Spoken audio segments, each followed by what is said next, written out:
오늘 대림절 첫 주일인데 제가 은퇴한 지가 13년이 됐기 때문에 이런 목회적인 이런 일이 제가 익숙지 못합니다. 그래서 미리 대림절 첫 주일인 줄로 제가 기억을 했으면 그에 맞는 메시지를 준비해야 될 텐데 그렇게 되지를 못해서 여러분들에게 양해를 구합니다. 저는 어린 시절에 농촌에서 태어나서 자라면서 초등학교 2학년 때부터 저희 마을, 저희 집 근처에 있는 교회에 다니기 시작을 했습니다. 그때 우리 교회는 주일마다 오전 예배가 끝나면 저녁 예배 전까지 모든 교인들이 조를 짜서 축구 전도라는 것을 했습니다. 집집마다 다니면서 복음을 전한 것입니다. 저는 초등학교를 졸업한 후에 아직 어리지만 어른들을 틈에 끼어서 축구 전도의 일원이 되어서 전도하러 다녔습니다. 그때 전도하러 다닌 교인들이 대개 했던 말이 예수 믿으면 교회에 나오면 부자 되고 교회에 나오면 병 낫습니다. 이런 말로 전도하기 시작을 했습니다.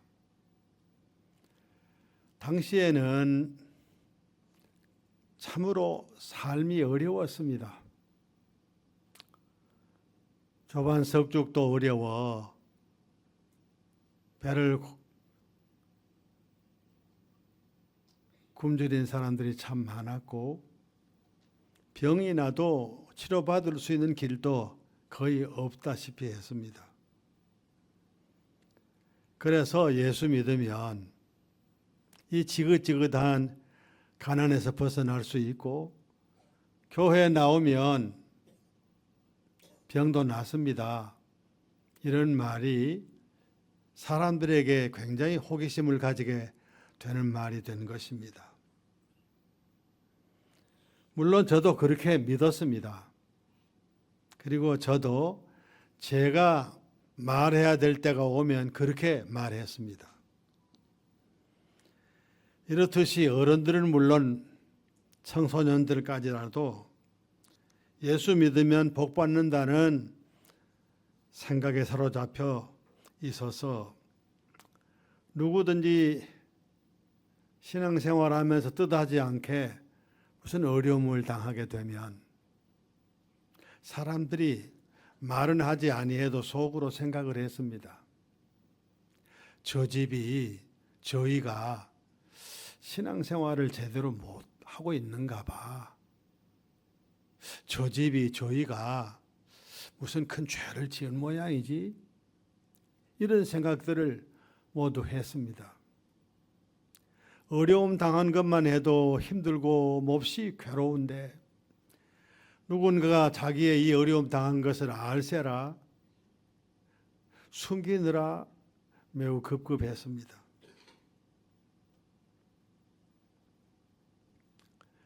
제가 이런 말씀드리는 것은 기복신앙을 무조건 배격해야 된다 그런 뜻으로 드리는 말씀이 아닙니다. 성경은 누구든지 자신의 가던 길을 돌이키고 회개하고 하나님을 믿으면 복을 주시겠다는 말씀이 언약되어 있습니다. 그러나 우리가 신앙생활의 기복화를 염려하는 것은 우리가 예수 믿는 신앙생활의 목표를 우리 눈에 보이는 것에 두어서는 안 될 것이기 때문에 신앙의 기복화를 염려하는 것입니다. 우리가 잘 아는 대로 8가지 복을 말씀하신 주님께서는 마음이 가난한 자가 복이 있다. 의를 위해서 고난받는 자가 복이 있다. 이렇게 말씀하셨습니다. 하나님께서는 우리의 삶에 필요한 모든 것들을 채워주시고 일일이 간섭하시고 은혜를 주십니다. 우리가 누리고 있는 모든 것들 하나님으로부터 오지 않는 것이 없습니다. 늘 우리가 감사해야 되지요. 그런데 하나님께서는 좀 더 나아가서 우리에게 영적 은혜를 베풀어 주심으로 우리가 영에 속한 사람으로 살기를 원하십니다. 욥기 1장 8절부터 11절까지 말씀을 보면 이런 이야기가 나옵니다. 하나님께서 하나님 나라에서 말씀하십니다. 욥의 신앙생활을 칭찬하시고 욥을 매우 칭찬하셨습니다. 그리하자 사탄이 하나님의 말씀에 이의를 제기합니다. 하나님, 욥이 하나님을 경외하는 것은요, 하나님께서 세상 모든 사람보다 욥에게 많은 복을 주셨기 때문에 그런 겁니다. 만일 하나님께서 주신 것을 거두신다면, 빼앗는다면 욥도 여전히 하나님을 욕할 것입니다. 돌아설 것입니다. 그렇게 말했습니다. 그런데 과연 그랬습니까? 하나님께서 욥을 신뢰하시고 욥의 믿음을 인정하셔서 그러면 어디 한번 해봐라. 욥이 과연 네 말대로 되는 건가? 사탄에게 그렇게 말씀하셨습니다. 욥은요, 그 많은 재산을 하루아침에 잃어서 알거지가 됐습니다. 더 비참한 것은 많은 자식들이 한꺼번에 세상을 떠났습니다. 이런 비참한 일이 어디 있습니까? 그런데 욥이 말씀을 하나님께 드리고 신앙 고백을 합니다. 이 모든 것을 주신 분이 여호와 하나님이시고 주신 것을 거두신 분도 하나님이시니 하나님의 이름 여호와 이름이 찬양을 받으셔야 마땅합니다. 그렇게 말했습니다. 참 욥은 대단한 믿음의 사람이었습니다. 우리로선 감히 따라잡기 어려운 신앙의 사람이었습니다. 그러나 우리가 명심해야 될 것은 욥 같은 믿음의 삶을 살고자 하는 목표를 가지고 날마다 힘쓰고 노력해야 한다는 사실입니다. 오늘의 말씀에서 바울 사도는 우리가 참으로 예수 믿으면서 사모해야 될 은혜가 무엇인지를 말씀하고 있습니다. 여기서 그가 말씀한 하나님의 은혜는 깊은 영적 통찰력이 없이는 우리가 깨닫기가 어렵습니다. 알기가 힘듭니다. 그래서 저는 오늘 이 말씀에서 언급한 이 하나님이 주신 은혜를 신비한 그 은혜라고 제목을 붙인 겁니다. 그래서 오늘 이 말씀을 통해서 잠깐 우리 모두가 주님께서 우리에게 말씀하시는 음성을 들었으면 합니다. 첫째로 바울 사도는 질병을 통해서 그에게 허락해 주시는 하나님의 은혜를 깨닫고 있었습니다. 바울 사도는 질병을 앓고 있었습니다. 얼마나 힘들었는지 그것을 가리켜서 육신의 가시라 사탄의 사자라 그렇게 말하기까지 했습니다. 그가 자신이 앓고 있는 질병이 무엇인지 구체적으로 말하지 않았기 때문에 많은 성서학자들은 여러 가지로 추측을 합니다. 어떤 이는 그가 심한 두통을 앓았을 것이다. 여러분, 두통 얼마나 힘듭니까? 머리가 아프면 만사가 귀찮지요. 또 어떤 사람은 그가 매우 시력이 나빠서 어려웠을 것이다. 그것은 분명한 사실입니다. 또 어떤 사람은 그가 심각한 위장병 때문에 어려웠을 것이다. 이렇게 추측들을 합니다. 어찌 되었거나 그는 자신이 앓고 있는 이 질병 때문에 복음 증거하는 사역에 막대한 지장을 받았던 것이 사실입니다. 그래서 하나님을 향하여 하나님, 이 질병 때문에 제가 복음 증거하는 이 사역이 너무 힘듭니다. 이 가시를 좀 뽑아 주십시오. 이렇게 하나님 앞에 기도했던 것입니다. 그런데 하나님께서는 천만 뜻밖에도 그토록 힘들어하는 그의 육신의 가시를 뽑아주지 아니하셨습니다. 그리고 하시는 말씀이 그것은 하나님께서 그를 위해서 특별히 허락하신 신비한 은혜라고 말씀하십니다. 그 이유는 이렇습니다. 하나님이 그에게 아무도 접근할 수 없는 신비한 하나님의 은혜를 받았습니다. 허락하셨습니다.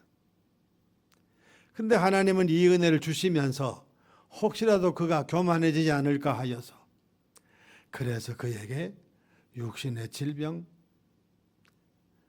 사탄의 사자를 허락하신 것입니다.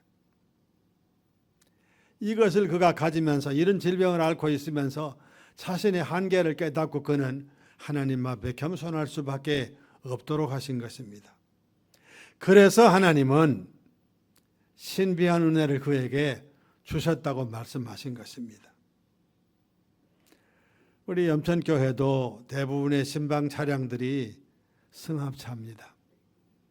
제가 알고 있기로는 승합차는 출고될 때부터 시속 100km 이상은 못 달리도록 그런 장치가 되어서 나오는 줄 압니다. 왜 그런 장치를 거기다 부착했겠습니까?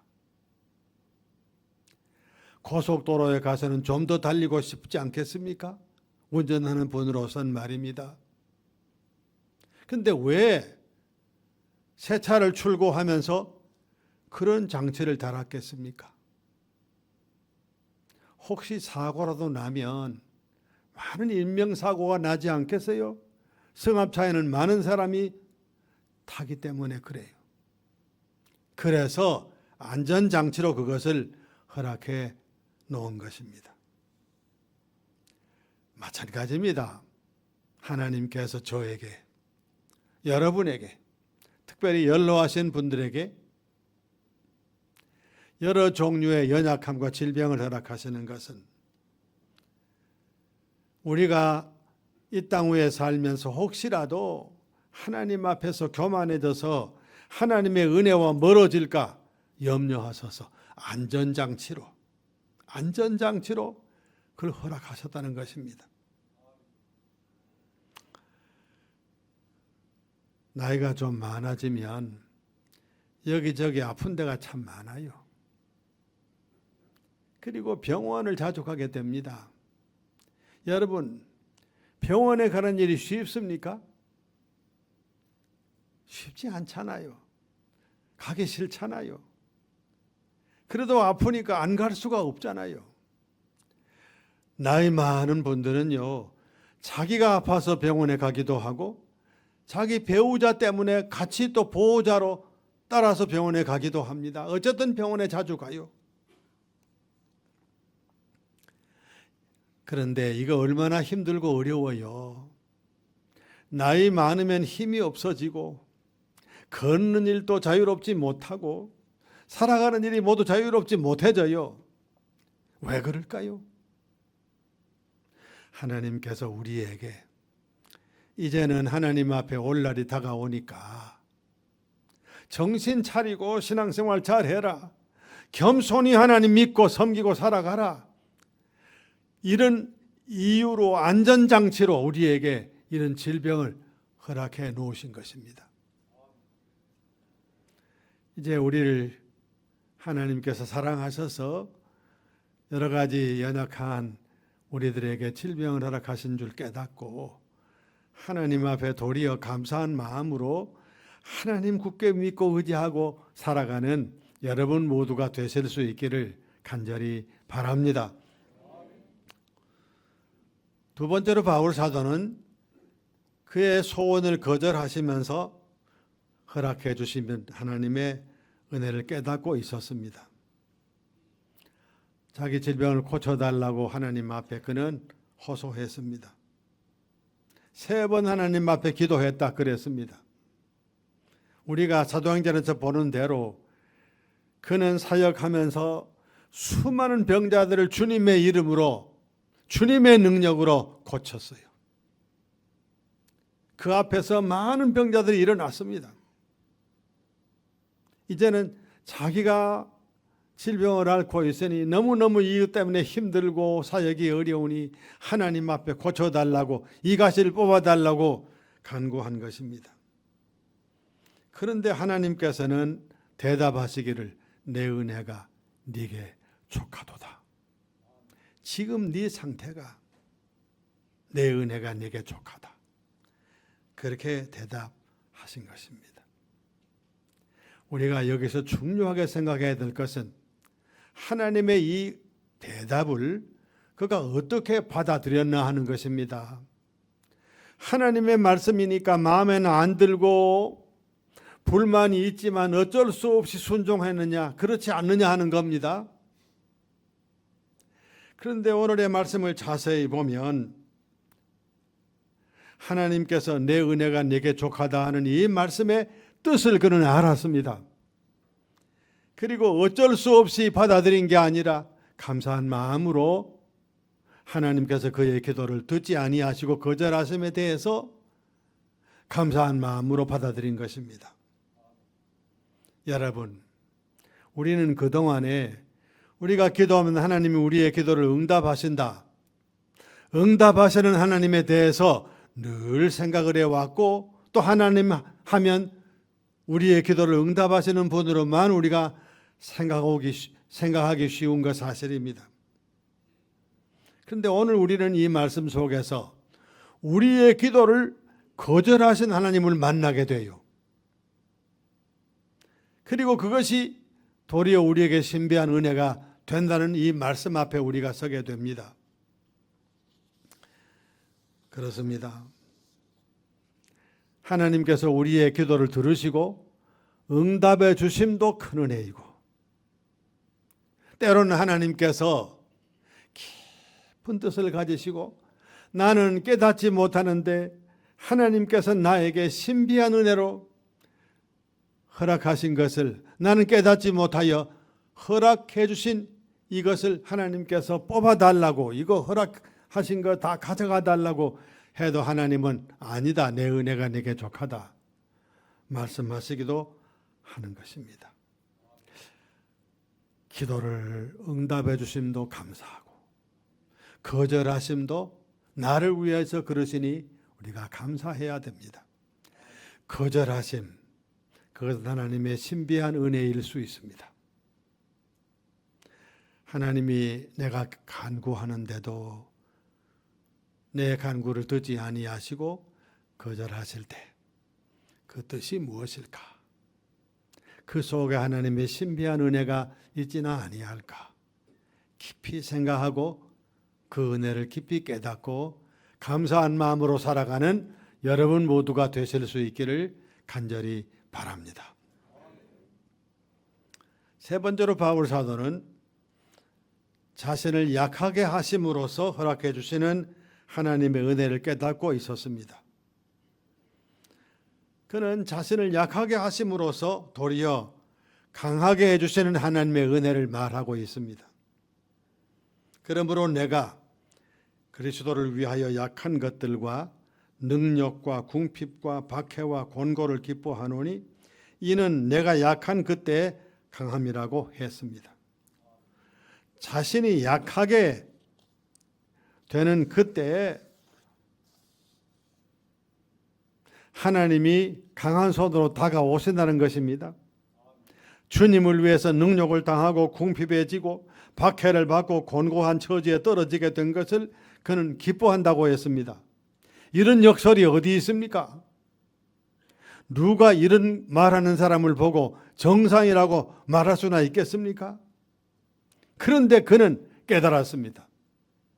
내가 스스로 약해지는 순간에 나의 한계를 알고 약해지고 겸손해질 때 강한 손으로 나를 붙들어 일으키시는 하나님을 바라보고 깨닫게 된 것입니다.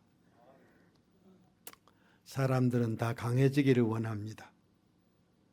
강한 것이 선이요, 강한 것이 정의라고 하는 세상입니다. 자기의 강함을 자랑합니다. 자기의 힘을 자랑합니다. 지식을 자랑합니다. 재물을 자랑합니다. 스스로 강한 것을 자랑합니다. 근데 하나님께서는 우리를 낮추시고 약하게 하심으로써 우리를 강하게 들어 올리시는 하나님이신 것을 오늘 우리가 깨닫게 됩니다. 교회 안에서도 가끔씩 강한 게 선인 것처럼 이런 것을 보는 때가 있습니다. 제가 잘못 생각하는지 모르겠습니다만은 자기의 강함을 자랑하고 자기의 능력을 내세우기를 원하는 그런 교회 안에는 하나님이 계실 자리 없어요. 스스로 나는 부족하다. 나는 참 약한 존재이다. 이걸 깨닫고 전능하신 하나님 앞에 무릎을 꿇고 엎드릴 때 비로소 하나님 아버지께서 강한 손으로 다가오셔서 우리를 잡아 일으키십니다. 우리 모두가 다 이 사실을 깊이 깨닫고 내가 하나님 아버지 앞에서 나의 한계와 나의 약함을 알고 겸손히 무릎 꿇고 나아갈 때 하나님은 나를 들어 올리시고 강하게 하신다. 이 강함은 세상의 강함이 아닙니다. 영적인 강함입니다. 이런 은혜가 여러분 모두에게 충만하시기를 바랍니다. 우리를 힘들게 하는 질병이 때로는 우리에게 신비한 은혜가 될 수 있습니다. 우리의 기도가 하나님 앞에서 거절될 때 도리어 그것이 우리에게 신비한 은혜로 올 수 있습니다. 우리가 강하지 못하고 가장 약한 처지에 놓일 때 비로소 그것이 하나님 앞에 신비한 은혜일 수가 있습니다. 사랑하는 성도 여러분, 하나님께서 우리가 기뻐하고 원하는 대로 우리를 이끄시거나 아니면 질병 가운데로 가장 약한 모습으로 우리를 낮추시고 우리의 기도를 듣지 아니하시고 도리어 내 은혜가 네게 족하다 하고 거절하시는 그때 하나님께서 나에게 신비한 은혜로 다가오심을 여러분 모두가 체험하고 더욱 하나님을 사랑하고 하나님을 더욱 의지하고 하나님의 은혜 가운데 승리하는 삶을 사실 수 있기를 간절히 바랍니다. 기도드리겠습니다.